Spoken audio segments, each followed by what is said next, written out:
Each candidate has an officer selection officer who is charged with not only helping them through the application process, but also is responsible for leading them and for teaching them and mentoring them in what it means to be a Marine officer. The role of an officer selection officer for the Marine Corps is to find mentally, physically, and morally qualified personnel and find them a place in the Marine Corps. So it's their job, predominantly, to get them prepared for officers candidate school, make sure they show up here ready, motivated, and that they're ready to step into training and succeed. We have officers who are looking for future officers. They are looking for people much like themselves. We also look for their letters of recommendation, so to speak, from their professors, from employers. Say what kind of character this person has. Do they show up to work? Are they a go-getter? Sometimes you see something in that young man or woman that they might not realize about themselves, that they have that potential to be a Marine Corps officer. So that is definitely a part of the job that you can't teach.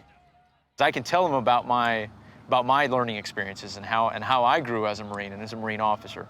But what I joined the Marine Corps for is maybe not the same reason that they're joining.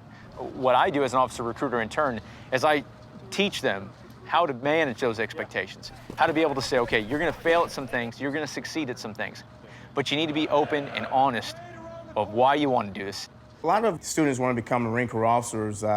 For one, it's different than anything else. It's an opportunity for them to serve, to answer a higher calling. We're looking for these individuals who have the potential to be the bearers of our nation's protection, and that's why it's so important. When I've spoken with parents about the decision their kids have to make to go to officers candidate school, I basically describe it as a win-win situation. If they do 4 years in Marine Corps, they're going to have leadership abilities far ahead of their peers. You will be required to lead Marines, whether it's in a combat scenario or in a courtroom as a lawyer or piloting a $54 million aircraft.